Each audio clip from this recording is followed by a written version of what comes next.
दोस्तों, प्रत्येक पुरुष को अपनी पत्नी की यह 4 गुप्त चीजें अवश्य देखनी चाहिए। और कोई भी पुरुष अपनी पत्नी की 4 चीजों को गलती से भी देख लेता है तो उसके घर में कभी भी गरीबी नहीं आती है और उसके घर में सदैव माता लक्ष्मी का वास रहता है। दोस्तों, आज के कलयुग के समय में पति पत्नी के बीच आपस में बहुत ज्यादा लड़ाई होती रहती है। लेकिन मित्रों, अगर आप सभी अपनी अपनी पत्नियों की यह 4 गुप्त चीज देख लेते हैं तो आपके पूरे जीवन में दोनों लोगों के बीच कभी भी लड़ाई नहीं होगी और मित्रों, आप दोनों का जीवन अत्यंत खूबसूरत हो जाएगा। दोस्तों, अगर आप अपनी पत्नी की यह 4 गुप्त चीजें देखते हैं और एक चीज उसकी ले लेते हैं तो आप कभी भी जीवन में गरीब नहीं रहेंगे और आपके सारे काम सदैव समय से होंगे और आपके घर में माता लक्ष्मी का सदैव वास होगा और माता लक्ष्मी की कृपा दृष्टि उसके ऊपर सदैव बनी रहेगी है और उसका घर सदैव खुशियों से भरा रहे। तो दोस्तों, क्या आपको पता है कि पत्नी की वह कौन सी 4 चीज हैं जो हर मनुष्य, हर इंसान को अवश्य देखनी चाहिए? तो चलिए दोस्तों, हम आपको एक कथा के माध्यम से बताएंगे। तो दोस्तों, आप सभी से निवेदन है कि आप लोग इस कथा को शुरू से लेकर अंत तक अवश्य देखें ताकि आपको पूरा ज्ञान मिल सके, क्योंकि आधा अधूरा पूरा ज्ञान विष के समान होता है। आधे अधूरे ज्ञान से कभी भी सफलता नहीं मिलती है। तो चलिए मित्रों, आपका ज्यादा समय नष्ट न करते हुए कथा को सुनाना प्रारंभ करते हैं। मित्रों, एक बार भगवान श्री राम और माता सीता जी कुटिया में बैठे थे। तभी अचानक से उनके पास अंतरिक्ष मार्ग से होते हुए लक्ष्मण जी पधार हैं और भगवान श्री राम जी और सीता माता जी को प्रणाम करते हैं। और तब भगवान श्री राम जी उन्हें देखते हैं तो लक्ष्मण अपने मन में कुछ सोच रहे थे। भगवान श्री राम जी लक्ष्मण जी को यूं चिंतित देखकर भगवान श्री राम जी लक्ष्मण से कहते हैं, हे लक्ष्मण भाई, लगता है कि आप आज किसी प्रश्न को लेकर चिंतित लग रहे हैं। आप किस बात को लेकर इतना चिंतित है? आप निश्चिंत होकर मुझसे कहिए, हम आपको आपके सभी प्रश्नों के उत्तर अवश्य देंगे। भगवान श्री राम जी की बात सुनकर भगवान लक्ष्मण उनसे कहते हैं कि हे प्रभु, आज मेरे मन में एक विचित्र प्रश्न उठ रहा है और मेरा वह प्रश्न यह है कि स्त्री की वह कौन सी 3 चीजें हैं जिन्हें प्रत्येक पुरुषों को अपनी पत्नी की 4 चीज अवश्य देखना चाहिए और जिसे देखने वाला व्यक्ति कभी भी गरीब नहीं रहता है। तब भगवान श्री राम जी लक्ष्मण जी से कहते हैं, हे लक्ष्मण, आपका यह प्रश्न सच में अत्यंत विचित्र है किंतु समस्त मनुष्यों के लिए उपयोगी भी है और आज आपने इस प्रश्न को पूछकर पूरी मानव जाति का उद्धार कर दिया है। लेकिन मैं आपको आपके इस प्रश्न का उत्तर देने से पहले आपको मैं एक अत्यंत महत्वपूर्ण कथा सुनाना चाहता हूं, जिसे आपको शुरू से लेकर अंत तक पूरा अवश्य सुनना होगा, क्योंकि आधा अधूरा ज्ञान प्रत्येक मनुष्य के लिए बहुत ही हानिकारक होता है। फिर भगवान लक्ष्मण भगवान श्री राम जी से कहते हैं, हे प्रभु, मैं आपको विश्वास दिलाता हूं कि मैं इस कथा को शुरू से लेकर अंत तक पूरा अवश्य सुनूंगा और इस कथा को पूरे ब्रह्मांड में भी विख्यात करूंगा। तो फिर दोस्तों, आप भी जानना चाहते हैं कि वह कौन से 3 चीज है जिन्हें हर पुरुष को देखनी चाहिए। तो दोस्तों, आप सभी वीडियो को अंत तक जरूर देखें। तो दोस्तों, अब भगवान श्री राम जी भगवान लक्ष्मण जी से कहते हैं, हे मेरे लक्ष्मण भाई, किसी नगर में एक साधु बाबा रहता था। वह बहुत ही गरीब था। उसके घर में खाने पीने का कोई सामान तक नहीं था, यहाँ तक कि उसे पहनने के लिए कोई वस्त्र भी नहीं थे। वह एक वस्त्र को पहनता था। उसकी पत्नी बहुत ही सुंदर थी और वह अपनी पत्नी से बहुत प्रेम करता था, किंतु उसकी पत्नी को अपनी सुंदरता पर बहुत ही घमंड था। अपने इसी घमंड के कारण वह घर में अपनी ही मनमानी किया करती थी। इसीलिए वह साधु बाबा ज्यादा परेशान रहने लगा था, क्योंकि अब उसकी पत्नी उससे बात बात पर लड़ाई झगड़ा करने लगी थी। इस तरह से उसके घर में प्रतिदिन लड़ाई झगड़ा होने लगे थे। बाबा उसकी पत्नी उसे ताने भी मारने लगी थी। उसकी पत्नी उसे ताने मारते हुए कहती थी कि तुम्हारे पास तो कुछ भी नहीं है, तुम तो कंगाल हो, पता नहीं मैंने तुमसे विवाह कैसे कर लिया। इस घर में ना तो पीने के लिए पानी है, ना तो खाने के लिए भोजन है और ना ही पहनने के लिए कोई वस्त्र है। मैं करूं भी तो क्या करूं, तुम तो अब कोई कार्य भी नहीं करते हो। अपनी पत्नी की ऐसी बातों को सुनकर उस बाबा को बहुत बुरा लगता था, लेकिन उसे समझ में नहीं आ रहा था उसके साथ ऐसा क्यों हो रहा है। इसलिए वह साधु बाबा बहुत ही चिंतित रहने लगा था और अब उसका मन किसी कार्य में भी नहीं लग रहा था। फिर धीरे धीरे वह पहले से भी ज्यादा करीब हो गया, इसलिए उसे अपनी जमीन को भी बेचना पड़ गया। लेकिन अभी भी उसकी गरीबी में कोई सुधार नहीं आ रहा था, जिसके कारण से वह बहुत ही परेशान रहने लगा था। एक दिन की बात है, वह साधु बाबा अपने किसी कार्य से कहीं जा रहे थे। तभी अचानक से उसने देखा कि एक संत महात्मा जी अपनी कुटिया के समीप ध्यान साधना में लीन है। तब वह साधु बाबा अपने मन में कुछ सोचने लगता है कि यह महात्मा जी मुझे कोई दिव्य पुरुष प्रतीत होते हैं, क्यों ना मैं इनके पास चलकर देखूं, शायद यह महात्मा जी मुझे मेरी समस्याओं से छुटकारा दिला दें। इतना सोचकर वह साधु बाबा उस संत महात्मा जी के पास पहुंच जाता है और अपने दोनों हाथों को जोड़कर बहुत जोर जोर से रोने लगता है। तब कुछ देर बाद वे महात्मा जी अपनी आंखें खोलते हैं और वे देखते हैं कि उनके सामने एक युवक बैठा हुआ है जो बहुत जोर जोर से रोने लगता है और विलाप करते ही जा रहा है। फिर वे महात्मा जी उस बाबा से कहते हैं कि हे पुत्र, तुम कौन हो और तुम विलाप क्यों कर रहे हो। तब वह सत महात्मा जी की बात को सुनकर वह बाबा उनसे कहता है कि हे विप्र, मैं इस नगर का एक गरीब बाबा हूँ और मैं इस वजह से विलाप कर रहा हूँ क्योंकि मेरी पत्नी मुझसे लड़ाई झगड़ा करती है और मुझे ताने मारती रहती है कि तुम्हारे पास क्या है, तुम तो कंगाल हो। इस घर में खाने के लिए कपड़े और पीने के लिए पानी और पहनने के लिए कपड़े कुछ भी नहीं है। पता नहीं मैंने किसके साथ विवाह कर लिया है। इसी तरह के ताने मेरी पत्नी प्रतिदिन मारती रहती है, लेकिन मैं बहुत मेहनत करता हूँ, फिर भी थोड़ा सा ही धन कमा पाता हूँ जिससे मैं अपने परिवार का पालन पोषण करता हूँ। वह बाबा आगे कहता है, हे महाराज, आप मुझे वह उपाय बताएं जिसको करने के बाद मेरी पत्नी मुझसे लड़ाई झगड़ा ना करे और मैं बहुत जल्द धनवान बन जाऊं। उस बाबा की बातों को सुनकर वे महात्मा जी उससे कहते हैं, हे पुत्र, तुम पहले विलाप करना बंद करो। मैं तुमको 4 ऐसी चीजें बताने वाला हूं जिसे प्रत्येक पुरुष को अपनी पत्नियों की अवश्य देखना चाहिए, और अगर कोई भी पुरुष अपनी पत्नी की इन 4 चीजों को देख लेता है तो उस व्यक्ति को धनवान बनने से विधाता भी नहीं रोक सकता है। उन संत महात्मा जी की बात सुनकर वह बाबा उनसे कहता है कि हे महाराज, आप देर ना करते हुए उन 4 चीजों को बता दीजिए जिन्हें प्रत्येक पुरुषों को अपनी अपनी पत्नियों की देखनी चाहिए। मैं उन 4 चीजों के बारे में जानने के लिए बहुत उत्सुक हो रहा हूँ। तब वे संत महात्मा जी उस बाबा से कहते हैं, हे पुत्र, इतनी उत्सुकता ठीक नहीं है। मनुष्य को हमेशा धैर्यवान होना चाहिए। तो चलो, मैं अब तुमको वे 4 चीजें बता देता हूँ जिन्हें प्रत्येक पुरुषों को अपनी पत्नी की उन 4 चीजों को अवश्य देखना चाहिए। लेकिन मैं तुमको उन 4 चीजों के बारे में एक महत्वपूर्ण कथा के द्वारा बताने वाला हूँ, इसलिए तुमको मुझसे एक वादा करना होगा कि जब मैं इस कथा को सुनाऊंगा तब तक तुम्हें इस कथा को सुनना होगा। उन महात्मा जी की बात सुनकर वह बाबा उनसे कहता है, हे विप्र, मैं आपको विश्वास दिलाता हूँ, मैं इस कथा को शुरू से लेकर अंत तक पूरा अवश्य सुनूंगा। वे महात्मा जी उस बाबा से कहते हैं, हे पुत्र, मध्य प्रदेश राज्य में एक शोभा नगरी थी। उस नगर में एक व्यापारी रहता था। वह उस नगर का सबसे बड़ा व्यापारी था। उस व्यापारी और उसकी पत्नी में आपस में बहुत प्रेम था। वे दोनों एक दूसरे से बहुत प्रेम करते थे और उनके घर में कभी भी लड़ाई झगड़ा नहीं होता था। इसीलिए उसके घर में सदैव माता लक्ष्मी जी का वास बना रहता था। उसे अपने व्यापार में कई गुना सफलता प्राप्त होती थी। व्यापारी और उसकी पत्नी के बीच में इतना प्रेम था कि उसके आसपास पड़ोस के लोग उनके इस प्रेम को देखकर ईर्ष्या करने लगे थे, जिसकी वजह से कुछ स्त्रियां तो व्यापारी की पत्नी से बात तक भी नहीं करती थीं।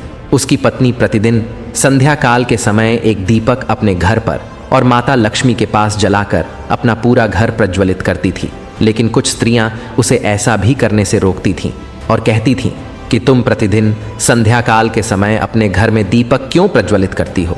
ऐसा करने से तुम्हें क्या लाभ होगा? तुम ऐसा मत किया करो। किंतु वह किसी की बात सुनकर भी अनसुना कर देती थी और अपनी मनमर्जी किया करती थी। यहाँ तक वह अपने पति की भी कोई भी बात नहीं मानती थी। वह अपने अनुसार घर को चलाती थी और वह व्यापारी भी अपनी पत्नी को किसी भी कार्य को करने से मना नहीं करता था, क्योंकि वह व्यापारी बहुत बुद्धिमान था। वह अच्छी तरह से जानता था कि वह अपनी पत्नी को किसी भी कार्य को करने से मना करेगा तो निश्चित है कि उन दोनों में लड़ाई झगड़ा होगा, जिसकी वजह से उसका ध्यान अच्छी तरह से व्यापार में नहीं लग पाएगा और व्यापार में हानि होने लगेगी। साथ ही साथ वह व्यापारी अपनी पत्नी को छोड़ ना भी नहीं चाहता था, क्योंकि वह अपनी पत्नी से बहुत प्रेम करता था। लेकिन उसकी पत्नी उससे ज्यादा प्रेम नहीं करती थी, बल्कि उस व्यापारी के सामने दिखावा मात्र का प्रेम जताती थी और अपने पति से नाराज भी हो जाती थी। किंतु किसी तरह से वह व्यापारी अपनी पत्नी को मना लेता था। इसी तरह से दिन गुजर रहे थे और वह व्यापारी अपनी पत्नी के साथ सुखपूर्वक से जीवन व्यतीत कर रहा था।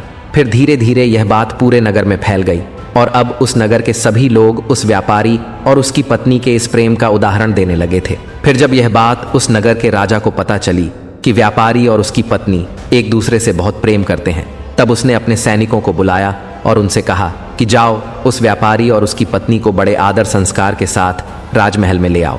हम उनका सम्मान करना चाहते हैं, लेकिन तुम उन्हें कुछ भी मत बताना। राजा की आज्ञा पाकर उसके वे सैनिक उस व्यापारी के घर जाते हैं और उसके घर का दरवाज़ा खटखटाने लगते हैं।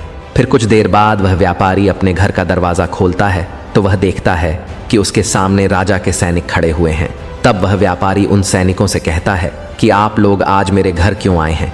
फिर वे सैनिक कहते हैं कि चलिए, आपको राजा साहब ने अपने राज्य महल में बुलाया है। फिर राजा के वे सैनिक उन दोनों को अपने साथ राजमहल ले आते हैं। राजमहल में पहुंचकर राजा उस व्यापारी और उसकी पत्नी का अच्छी तरह से अतिथि, उसके बाद उन्हें थोड़ा सा धन दे देते हैं, जिसको पाकर वह व्यापारी और उसकी पत्नी बहुत प्रसन्न हो जाते हैं और प्रसन्नतापूर्वक अपने घर चले जाते हैं। उसके बाद उस नगर का राजा पूरे नगर में यह ऐलान कर देता है कि आज रात को पूरे नगर में सभी लोगों के घरों में व्यापारी और उसकी पत्नी के बीच इतना प्रेम होने के कारण दीप प्रज्वलित किए जाएं, जिससे उस व्यापारी और उसकी पत्नी के बीच के प्रेम की सराहना हो। राजा की आज्ञा सुनकर उस नगर के सभी लोगों के घरों में दीपक प्रज्वलित किए जाते हैं, किंतु उस नगर के सभी घरों के दीपक थोड़ी ही देर बाद बुझ जाते हैं। लेकिन उस व्यापारी के घर का दीपक अभी भी जल रहा था और उसका प्रकाश बहुत दूर दूर फैल रहा था। फिर उस नगर के राजा ने अपने मन में सोचा कि क्यों ना अब मैं बाहर चलकर देखता हूँ कि किस किस ने अपने घरों में दीपक प्रज्वलित करे हैं और किसका दीपक अभी भी प्रज्वलित हो रहा है। इतना अपने मन में सोचकर वह राजा अपने महल से उस नगर की तरफ देखने लगता है तो उसे दिखाई देता है कि उस नगर में किसी घर में भी कोई दीपक नहीं जल रहा है, लेकिन उस व्यापारी के घर में जलाया हुआ दीपक अभी भी जल रहा है। राजा उस नगर की तरफ देख ही रहा था कि इतने में वहां पर उनकी रानी आ जाती है।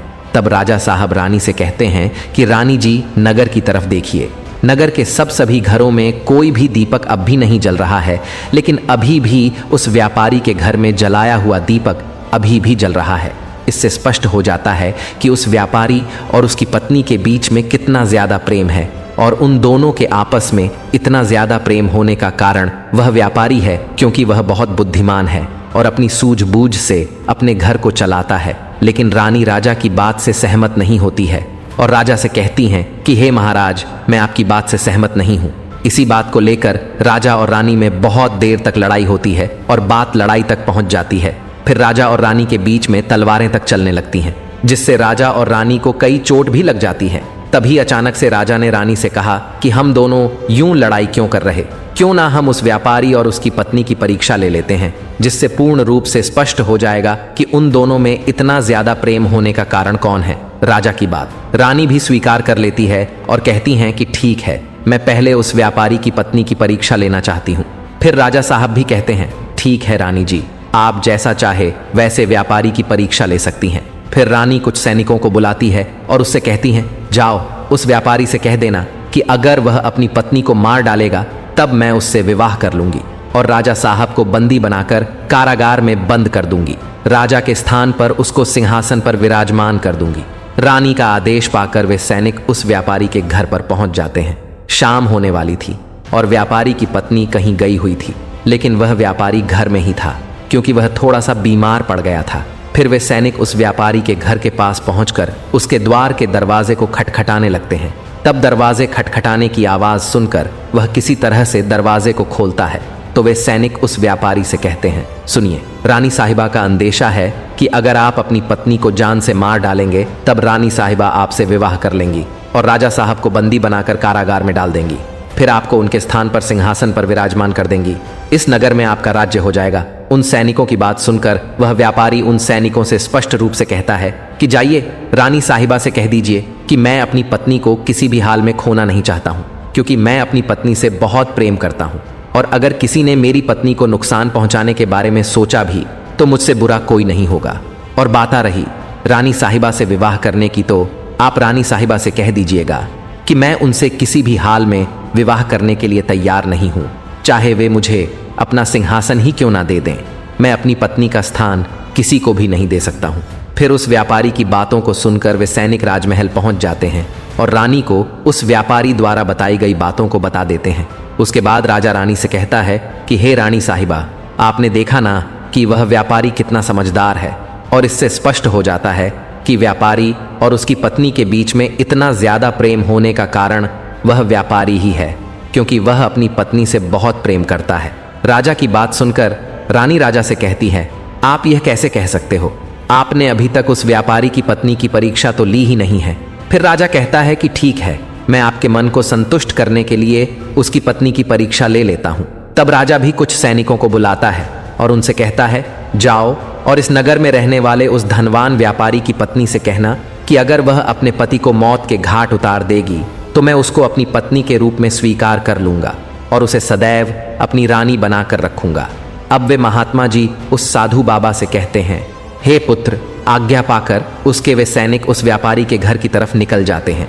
जब वे सैनिक उस व्यापारी के घर जा रहे थे तब वे देखते हैं कि उस व्यापारी की पत्नी पानी लेकर आ रही है, और जब उसकी पत्नी उन सैनिकों के पास पहुंच जाती है तब वे सैनिक उस व्यापारी की पत्नी से कहते हैं कि राजा साहब ने आदेश दिया है कि अगर आप अपने पति को मृत्यु के घाट उतार दोगी तब राजा साहब तुमसे विवाह कर लेंगे और तुम्हें रानी बनाकर रखेंगे। राजा के उन सैनिकों की बात सुनकर व्यापारी की पत्नी अपने मन में सोचने लगती है कि राजा साहब मुझसे विवाह करने के लिए तैयार हैं, तब तो बहुत अच्छा है, मैं अपने पति को मार ही डालती हूँ। अपने मन में इतना सोचकर वह उन सैनिकों से कहती है, ठीक, मैं अपने पति को मौत के घाट उतारने के लिए बिल्कुल तैयार हूँ। तब वे सैनिक उससे कहते हैं कि लेकिन राजा साहब को पता कैसे चलेगा कि तुमने अपने पति को मौत के घाट उतार दिया है। फिर व्यापारी की पत्नी उन सैनिकों से कहती है, संध्या काल के समय जो दीपक मैं प्रतिदिन जलाती हूँ उसके थोड़ी देर बाद मैं अपने पति को मौत के घाट उतार दूंगी और राजा साहब को संध्या काल का वह दीपक बुझाकर इशारा दे दूंगी। उस व्यापारी की पत्नी की बात सुनकर राजा के वे सैनिक राजमहल में पहुंच जाते हैं और राजमहल में पहुंचकर राजा से कहते हैं, हे राजन, व्यापारी की पत्नी तो अपने पति को जान से मारने के लिए तैयार हो गई है। जब रानी ने यह बात सुनी तो इस बात को सुनकर स्त्री जाति से घृणा होने लगी। फिर राजा ने रानी से कहा कि यह समय ज्यादा सोचने समझने का नहीं है, हमें उस व्यापारी की जान बचाने के बारे में सोचना चाहिए, क्योंकि उसकी पत्नी बहुत ही निर्दय है। वह निश्चित ही अपने पति को मौत के घाट उतार देगी। आज हमारी वजह से उस व्यापारी के प्राण संकट में हैं। फिर राजा तुरंत उन सैनिकों से कहता है कि जल्दी से जाओ और उस व्यापारी की पत्नी से कह देना कि वह व्यापारी को ना मारे। राजा का आदेश पाकर वे सैनिक दौड़ते हुए व्यापारी के घर पर पहुंच जाते हैं तो वे देखते हैं कि उस व्यापारी की पत्नी ने अपने पति को दिन में ही मौत के घाट उतार दिया है। तब वे सैनिक व्यापारी की पत्नी को डांटते हुए कहते हैं कि तुमने तो हमसे कहा था कि तुम व्यापारी को शाम को मौत के घाट उतारोगी, लेकिन तुमने व्यापारी को दिन में क्यों मार डाला। राजा के उन सैनिकों की बात सुनकर उस व्यापारी की पत्नी उससे कहती है, मुझे तो अपने पति को मारना ही था और मैं इसे बहुत पहले ही मारना चाहती थी, परंतु कोई सही मौका नहीं मिला, इसलिए मैं अपने पति को कभी मार ही नहीं पाई और मैंने सोचा कि दिन में पति को मौत के घाट उतार देती हूँ, दीपक शाम होते ही बुझा दूंगी। व्यापारी की पत्नी आगे कहती है, तो सैनिकों, मैंने अपने पति को मौत के घाट उतार दिया है, क्या अब राजा साहब मुझे अपनी रानी बनाएंगे। तब उन सैनिकों ने कहा, यह तो आप चलकर राजा साहब से ही पूछ लीजिए। फिर व्यापारी की पत्नी और वे सैनिक राजमहल पहुंच जाते हैं और वे सैनिक राजा साहब को सारी बात बता देते हैं, जिसे सुनने के बाद राजा साहब बहुत क्रोधित हो जाते हैं और व्यापारी की पत्नी को बंदी बनाकर कारागार में डाल देते हैं। आगे वे महात्मा जी उस साधु बाबा से कहते हैं, हे पुत्र, चलो अब मैं तुम्हें वे 4 चीजों को बता देता हूँ जिसे प्रत्येक पुरुष को अपनी पत्नी की अवश्य देखना चाहिए और जिसे देखने के बाद उसके घर में कभी भी क्लैश नहीं होता है। तो पहली चीज अपनी पत्नी में यह देखनी चाहिए कि पत्नी कहाँ से आ रही है, कहाँ जा रही है, किससे मिल रही है और किससे बात कर रही है। जो भी पुरुष अपनी पत्नी की इन चीज को देखता है तो उसके घर में कभी भी क्लैश नहीं होता है और उसकी अपनी पत्नी पर नियंत्रण भी होता है। दूसरी चीज प्रत्येक पुरुष को अपनी पत्नी की अवश्य देखना चाहिए, वह है बोलचाल। प्रत्येक पुरुष को अपनी पत्नी की बोलचाल की भाषा देखना चाहिए कि उसकी बोलचाल की भाषा कैसी है और अपने पति की बात मानती है कि नहीं, उसकी इज्जत करती है कि नहीं। इस चीज को भी प्रत्येक पुरुषों को अपनी पत्नी की अवश्य देखना चाहिए। तीसरी चीज, प्रत्येक पुरुष को अपनी पत्नी के चाल चलन अवश्य देखना चाहिए।